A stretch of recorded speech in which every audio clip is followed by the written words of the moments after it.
Queridos irmãos que nos acompanham pelas redes sociais da Federação Espírita do Rio Grande do Norte, nossos desejos de muita paz a todos nós, de muito fortalecimento, de muito bom ânimo, ao mesmo tempo em que externamos o nosso agradecimento à Federação Espírita do Rio Grande do Norte pela oportunidade que temos de compartilhar com todos os que nos assistem algumas reflexões acerca do conhecimento de si mesmo como um instrumento de melhoria do ser.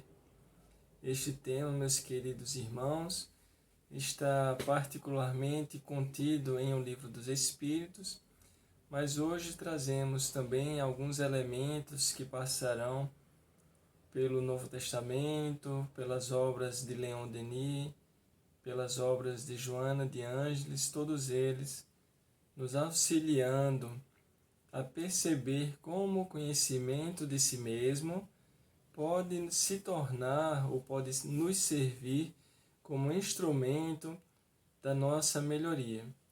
Então, meus queridos irmãos, para o início de nossas reflexões, gostaríamos de nos remeter ao momento registrado pelo evangelista Mateus em seu capítulo 5, em que Jesus ele vai trazer ao povo, um povo que enfrentava diversas situações, um povo que por vezes entrava em conflito consigo mesmo acerca de como guiar as suas atitudes, trazendo então Jesus, exatamente neste capítulo 5 de Mateus, instruções de ação, instruções sobre reflexões, instruções sobre como exatamente nos guiarmos em termos do nosso pensamento, em termos da nossa ação. Ele, então, Jesus, ele cria neste capítulo 5, que registrou Mateus, uma construção muito interessante, em que ele relembra ao povo as instruções que lhes eram passadas de forma oral, uma tradição da época do judaísmo, a época e o contexto em que Jesus se encontrava, portanto, e ao mesmo tempo em que ele relembra ao povo aquilo que ele havia ouvido, Jesus então lhes faz ouvir algo que particularmente nos dias de hoje compreendemos ser mais em acordo com as leis de Deus. Ele diz, por exemplo, eu, porém, vos digo, amai os vossos inimigos, bendizei os que vos maldizem, fazei bem aos que vos odeiam, e orai igualmente pelos que vos maltratam e vos perseguem, para que sejais filhos do vosso Pai que está nos céus. Então, anteriormente, neste capítulo 5 de Mateus, ele vinha construindo da seguinte forma: tens ouvido isto, eu vos digo agora essas novas palavras. Então, as novas palavras que Jesus vem enunciar pelo evangelista a este povo são exatamente palavras de amor, de uma ação amorosa para com o seu próximo. Amai os vossos inimigos, bendizei aqueles que vos maldizem, fazei bem aos que vos odeiam. Então, algo que talvez soasse estranho no primeiro momento aquelas pessoas que não estavam acostumadas com essas ideias, ou ao menos ao ouvir estas ideias.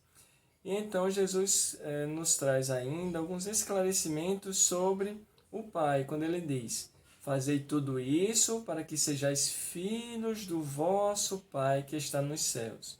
Porque ele faz que o seu sol se levante sobre maus e bons, e a chuva desça sobre justos e injustos. Então, mostrando o Pai, então, como um Pai que via todos os filhos da mesma forma. Um sol que se levanta tanto sobre os maus como sobre os bens. e uma chuva que desce tanto sobre os justos quanto sobre os injustos. E complementa ponderando com o seguinte: pois, se amardes somente os que vos amam, que tereis disso? Não fazem já isso as outras pessoas, os publicanos? E se saudardes unicamente os vossos irmãos, que fazeis demais? Não fazem os publicanos também assim? Concluindo então, trazendo-nos uma mensagem de elevada sublimidade quando comenta: sede vós, pois, perfeitos, como é perfeito o vosso Pai que está nos céus. É aquele Pai, então, que faz com que o céu se levante sobre maus e bons, que faz igualmente com que a chuva desça sobre justos e injustos. Um Pai, então, amoroso, que não fazia distinção ao espalhar este amor entre os filhos. Essas palavras de Jesus, meus queridos amigos, nos esclarecem os Espíritos no Evangelho segundo o Espiritismo, que devem ser entendidas no sentido de perfeição relativa, quando Jesus comenta: sede perfeitos como o Pai. Mas esta perfeição relativa, compreendendo então que o Pai realmente é o máximo da perfeição e que nós, filhos, criaturas, podemos nos esforçar para chegar àquela perfeição, mas é certo que não chegaremos à mesma perfeição que Ele, porque do contrário nos tornaríamos igualmente Deus. Então é uma perfeição relativa a qual se refere Jesus, nos instruem os Espíritos. Mas esta perfeição relativa é a de que a humanidade é suscetível e que mais a aproxima da divindade. Em que consistiria então esta perfeição? Jesus próprio diz: em amar os nossos inimigos, em fazermos o bem aos que nos odeiam, em orarmos por aqueles que nos perseguem, mostrando então que a essência da perfeição do ser, do Filho, da criatura de Deus, é exatamente a caridade na sua mais ampla acepção, porque implica a prática de todas as outras virtudes, quais sejam então as virtudes filhas do amor: a caridade, a humildade, a paciência, o devotamento, a abnegação, a resignação e o sacrifício. Mas a caridade, filha do amor, ela então alavanca que a ação do ser dentro da perspectiva de todas essas outras virtudes, humildade, paciência e todas as outras que comentamos. É curioso notar, meus queridos amigos, que no Livro dos Espíritos, na sua parte terceira, em que Kardec coloca sobre as leis morais, há um capítulo de título muito interessante que é da perfeição moral. Este capítulo, que é o capítulo 12, ele vai encerrar a terceira parte do Livro dos Espíritos. Então, estamos falando que no início desta terceira parte, até antes do capítulo 12, se traz elementos acerca da lei moral, das leis divinas, da lei de Deus ou da lei natural, como entendemos. Mas, ao término de toda a exposição que lá é feita, se conclui sobre a perfeição moral. E nesta sessão em particular, haverá todo um desenvolvimento acerca das virtudes, como acabamos de falar, acerca dos vícios, das paixões, do egoísmo, mas ainda também sobre os caracteres do homem de bem, encerrando este capítulo com o conhecimento de si mesmo. Trazemos estas informações bibliográficas, queridos amigos, porque percebemos que mesmo dentro deste capítulo 12, há uma construção que se encerra com a necessidade do conhecimento de si mesmo, que é o cerne das nossas reflexões desta noite de quarta-feira. Começando então sobre as virtudes e os vícios, na questão 895 do Livro dos Espíritos, teremos o seguinte: postos de lado os defeitos e os vícios acerca dos quais ninguém se pode equivocar, qual é o sinal mais característico da imperfeição? Estamos ainda tratando das virtudes e dos vícios, ao que então respondem os espíritos: o interesse pessoal. Então, o interesse pessoal é exatamente o sinal mais característico da imperfeição. Dizem eles que pode um homem possuir qualidades reais que levam o mundo a considerá-lo homem de bem. Mas essas qualidades, conquanto assinalem um progresso, nem sempre suportam certas provas, e às vezes basta que se fira a corda do interesse pessoal para que o fundo fique a descoberto. Então, muitas vezes o homem, ele, pelo que os outros veem, realmente aparenta ser um homem de bem, ou seja, um homem que consegue vivenciar todas aquelas virtudes das quais falamos, as virtudes filhas do amor. No entanto, existem determinados elementos na essência deste homem, sua personalidade mesmo, que quando provocados fazem com que ele demonstra um lado que se desvia e por vezes se desvia totalmente daquelas virtudes.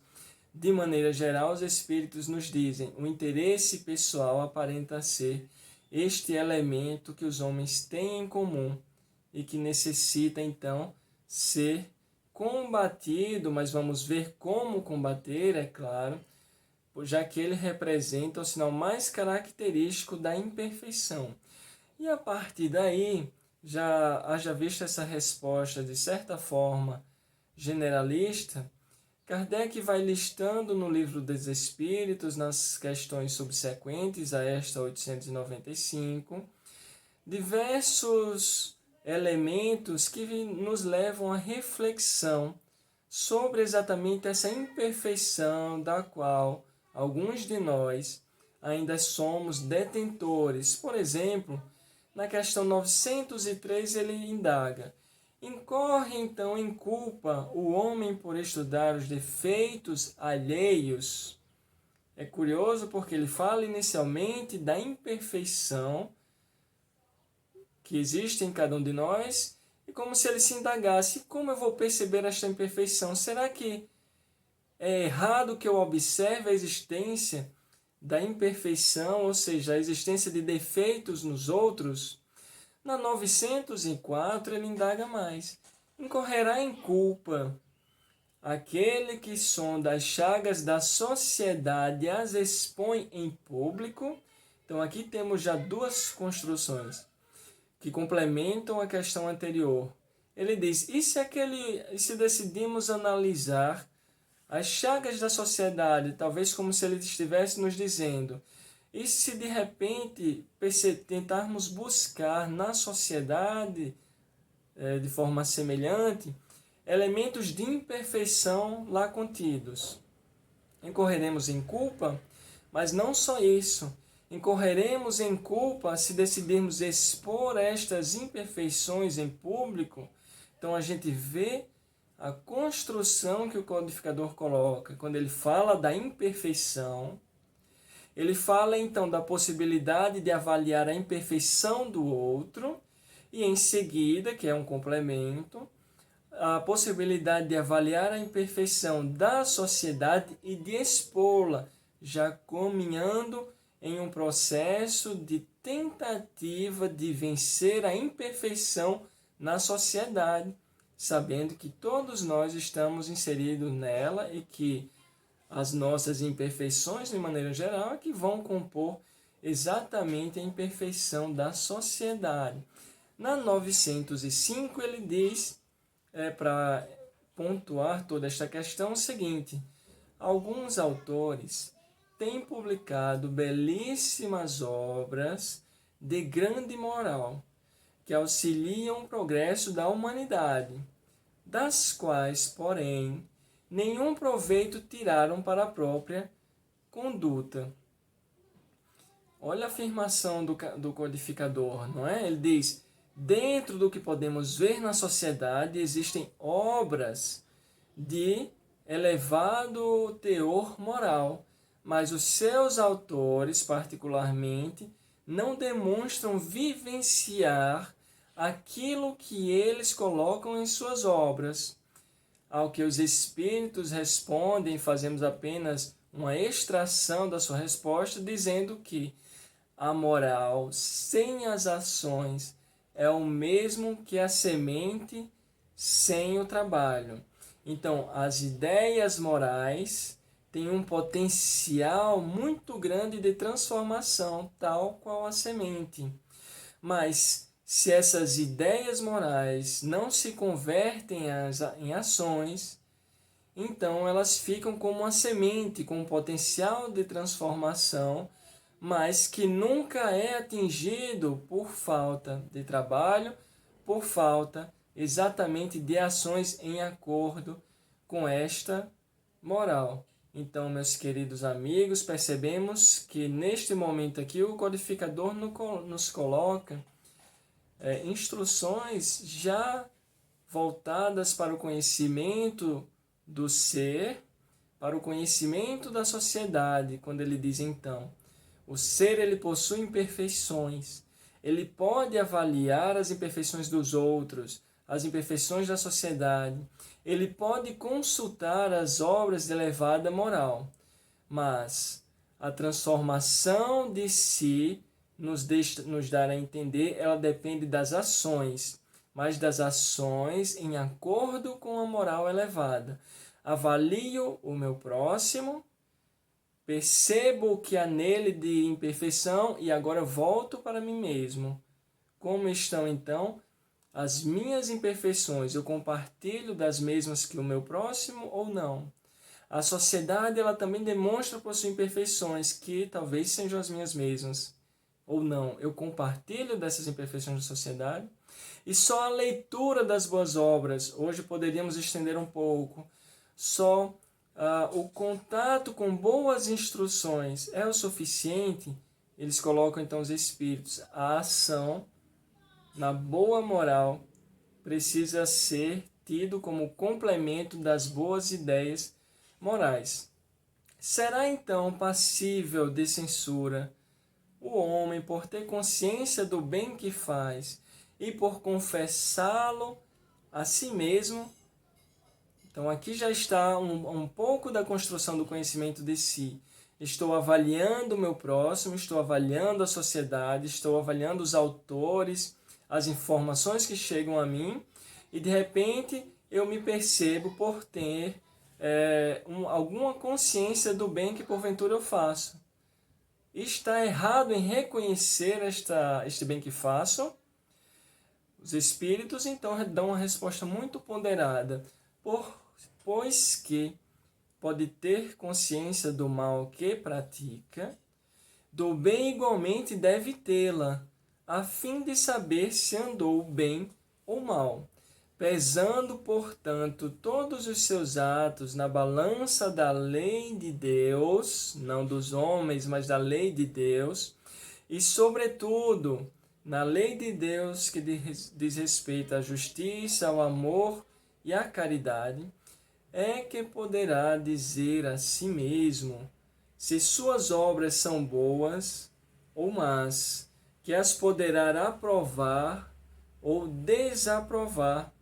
Não se lhe pode, portanto, censurar que reconheça haver triunfado dos maus pendores e que se sinta satisfeito, desde que de tal não se envaideça, porque então cairia noutra falta. Então, desde que de tal, ou seja, de reconhecer-se alguém que, frente às leis de Deus, tem ações no bem, tem ações em acordo com estas leis de Deus, desde que se reconhecendo assim, não se envaideça, porque então cairia noutra falta. Podemos então, meus queridos amigos, perceber que mesmo no início deste capítulo, da terceira parte do Livro dos Espíritos, o capítulo da perfeição moral, antes de chegarmos na seção do conhecimento de si mesmo,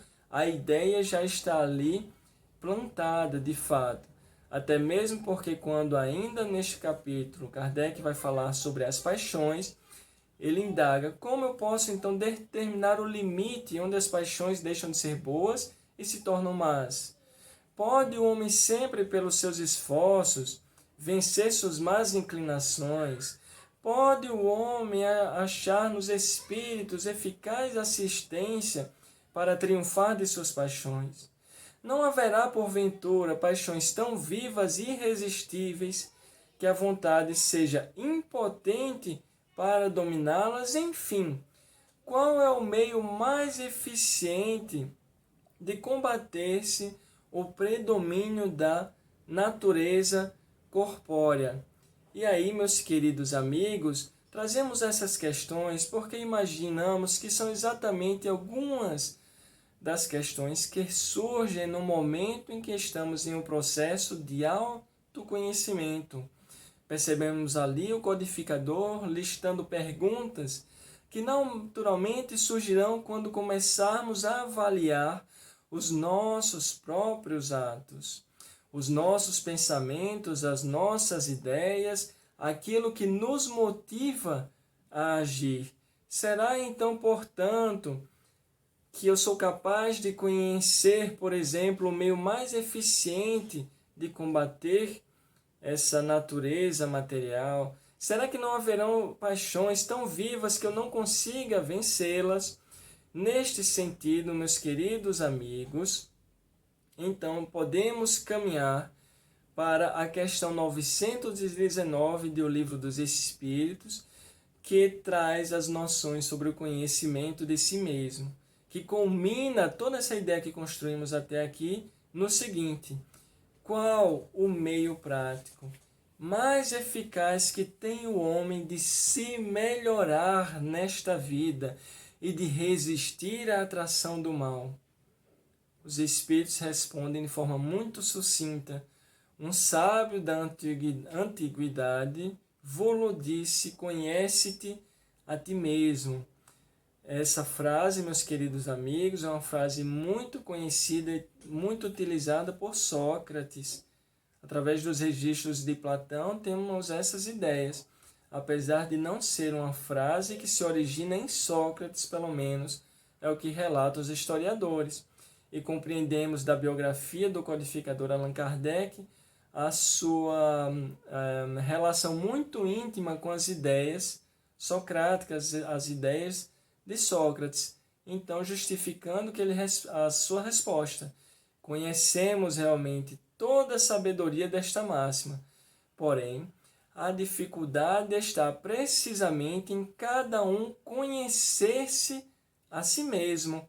Qual o meio de consegui-lo? A resposta super ampla a esta questão é dada pelo Espírito Santo Agostinho, que sabemos hoje se tratar igualmente de Agostinho de Hipona, aquele que vela pelas atividades da Federação Espírita do Rio Grande do Norte, e que nesta questão coloca o seguinte, nos dando um conselho: fazei o que eu fazia quando vivi na terra ao fim do dia. Interrogava a minha consciência, passava a revista ao que fizera e perguntava a mim mesmo se não faltara algum dever. Se ninguém tivera motivo para de mim se queixar. Foi assim, nos diz Agostinho de Hipona, que cheguei a me conhecer e a ver o que em mim precisava de reforma. Percebemos, dentro do que foi exposto, toda aquela construção que passava pelos erros do próximo, pelos erros da sociedade, pelas influências das informações que nos chegavam, dizendo aqui Santo Agostinho então, perguntando a si próprio, o indivíduo ele é capaz de conhecer a si mesmo e haver que então o cerne da nossa ideia do conhecimento de si mesmo como instrumento da melhoria do indivíduo, da melhoria moral do ser, e haver o que em mim precisava de reforma. As respostas que teremos com essa indagação feita a nós mesmos nos darão ou o descanso de nossa consciência ou a indicação de um mal que precise ser curado. Mas precisamos ter em mente, meus queridos amigos, que este momento de conhecimento de si mesmo é um momento onde podemos rogar a Deus que nos dê força para nos encararmos frente a frente, compreendendo então que naturalmente encontraremos imperfeições, tanto quanto naturalmente encontraremos qualidades, que as perfeições, as qualidades são boas, mas que as imperfeições que encontraremos precisam ser combatidas e que Deus nos dá força para tal. Mas os Espíritos vão além, nos dizendo, neste momento, roguemos igualmente aos Espíritos protetores que nos protegem, por vezes chamados de anjos guardiães. E eles então virão em nosso auxílio, já que este é um propósito nobre. Este, na verdade, é o propósito essencial de cada um de nós mesmos. Conhecer os nossos defeitos, comparando então as nossas ações, as nossas ideias e os nossos pensamentos à lei de Deus e agindo para corrigi-las. Lembremos-nos de que a semente sem trabalho ela não produz. As ideias morais, as comparações, os resultados da nossa reflexão não devem ficar estagnados, mas são motivos, são a força motriz, na verdade, para o nosso caminhar. Por isso, os bons amigos de Deus nos fortalecem. Lembremos de Isaías, o profeta, no capítulo 41, versículo 13. Porque eu, Senhor teu Deus, te tomo pela tua mão direita e te digo, não temas, eu te ajudo. Registrou Isaías se referindo às grandes batalhas que o indivíduo há de enfrentar. Percebemos então uma clara relação, meus queridos, entre o processo de conhecimento de si mesmo e o pensamento, já que neste processo nós não estamos nos movimentando, nós estamos movimentando apenas a nossa mente. Com base, então, este processo se dá, em parte, nas operações do pensamento já conhecido de outras áreas, como, por exemplo, a comparação, a observação, a classificação e a crítica. Para fechar, então, nossa reflexão, tenhamos em mente o que nos coloca o benfeitor Leon Denis na obra O Problema do Ser, do Destino e da Dor, dizendo que o pensamento, como nos coloca a doutrina espírita, é criador. Não atua somente em roda de nós, influenciando nossos semelhantes para o bem ou para o mal. Atua principalmente em nós, gera nossas palavras, nossas ações, e com ele construímos dia a dia o edifício grandioso ou miserável de nossa vida presente e futura. Este esforço, então, meus queridos amigos, de transformação de si, de reflexão sobre si, é um esforço principalmente moral. É um esforço que passa pela nossa mente, é um esforço do nosso pensamento, de estar o tempo inteiro voltado exatamente para este grande propósito, que é a elevação de si mesmo, sabendo que ao galgar estes objetivos, a subir a montanha da melhoria de si mesmo, o indivíduo ele encontrará a felicidade sincera, a felicidade espiritual que não se encontra nas coisas materiais, como tem sido dito por tantos já séculos neste nosso planeta.